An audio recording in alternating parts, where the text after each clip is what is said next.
Imagine this is the College of Physicians and Surgeons of Alberta sending threatening emails and letters to any doctor in Alberta who was in opposition to these vaccine mandates, which were unscientific, grossly unethical, and extremely harmful, as we found out. And now, we've got young doctors, dropping dead left and right because they were forced into vaccine mandates and into, multiple vaccinations, mRNA vaccinations.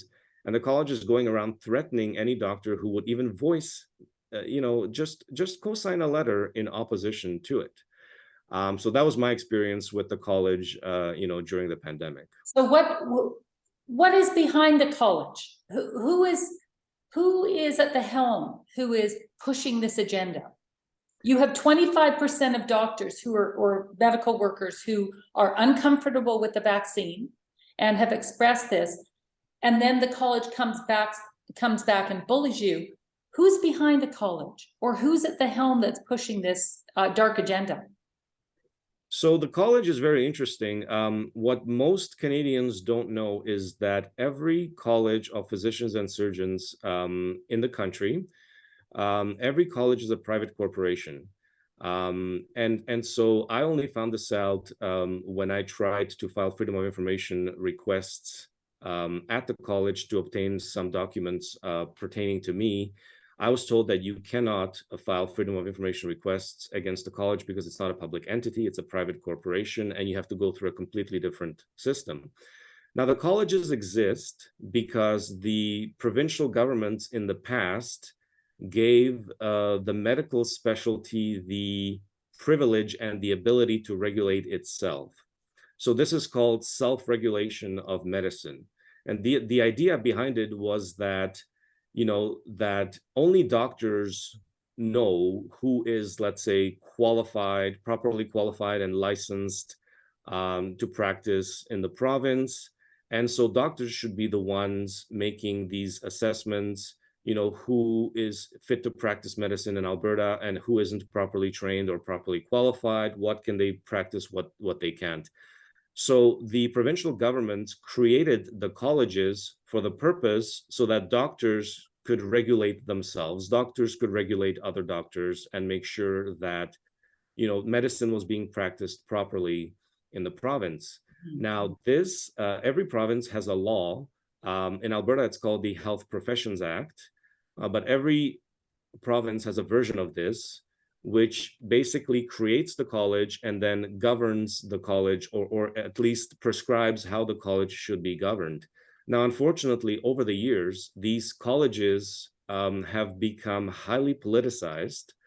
And so now you have colleges that on paper, at least on the surface, it would seem like they're run by doctors. The head of the college is supposed to be the college registrar. That's a doctor. The college is supposed to be run by the college council, and that's usually a group of, 6, 7, or 8 doctors as well. But the reality is that the colleges are run by lawyers, and lawyers control every legal process that happens at the college. And I've had extensive experience with this. So what'll happen is you'll have a lawyer who will create a document, and then they'll put it in front of the doctor at the college, and then the doctor will just have to rubber stamp it.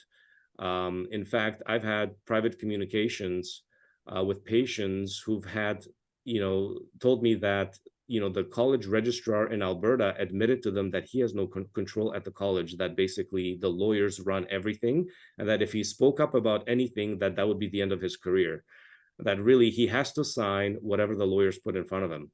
And so this is true of everything that happens at the college. So when the college comes out and says, listen, you doctors can't prescribe ivermectin, you can't prescribe hydroxychloroquine, you can't prescribe other early treatments that might have saved COVID patients, again, that came from lawyers. And, this was sort of signed off on by the doctors heading the college, but it's all mediated by lawyers. When the college attacked my medical license for speaking about corruption at Alberta Health Services and really corruption in healthcare in Alberta, it was the lawyers that really negotiated the entire process of attacking my medical license, dragging me through, fraudulent hearings at the college, and then, really making sure that, that I couldn't practice medicine in Alberta. That was all done by the lawyers. There was no Who input from any who doctor. are these lawyers? Do you know who these individuals are? There's a number of lawyers who work for the college. The head lawyer for the college is an individual named Mr. Craig Boyer, who has been a lawyer for the college for the past 15 years. What is interesting about this is that um, he has worked as the head lawyer for the college through multiple governments. So when the governments change in Alberta, we'll have a government that wants to take healthcare in a brand new direction, but you have a lawyer controlling the college, who's been there for, several decades, who controls everything that happens at the college. And really the college does their own thing. They don't take direction from the government at all.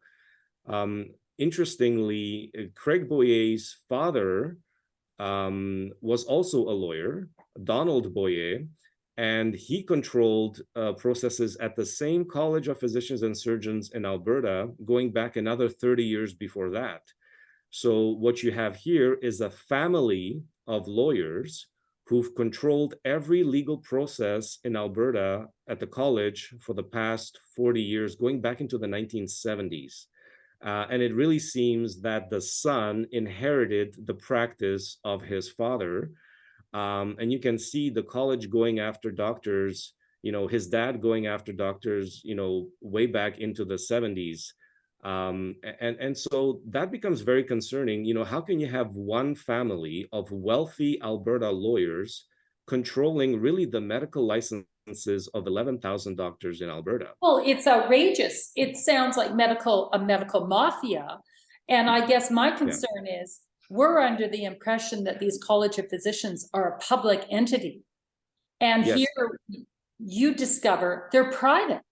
So they're this private is, corporations. this is like a little mini WHO, a World Health Organization on a micro level. And they're private organizations. That is, I don't think that information is in the public domain. And then to realize that it is lawyers who are calling the shots and not physicians. And these lawyers are immune, and they're not, they wield incredible power, but how do they land in that position? They just are and have been for the last 50 years, the same family. Same family. And it's interesting because what you'll see is that, these lawyers, they're heavily connected to the healthcare leadership.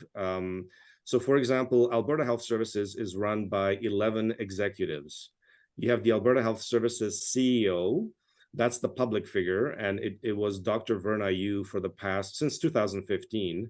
And she had deep political connections to the Alberta NDP government and to the Trudeau Liberal government. She was actually voted by a Liberal magazine the second most powerful doctor in Canada after Dr. Theresa Tam.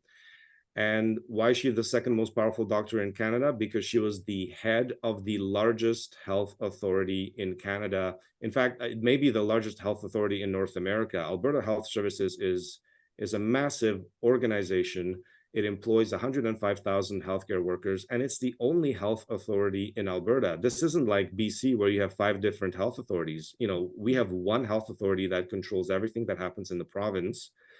And Alberta Health Services receives, I think it's now up to $23 billion a year from the provincial government, which is half of the provincial budget. So if you imagine the provincial government, which collects taxes from every Albertan, half of the money that the provincial government allocates every single year is given to Alberta Health Services, and that money goes into a black hole. It is managed by these 11 executives who are really not answerable to the government. They are their own entity.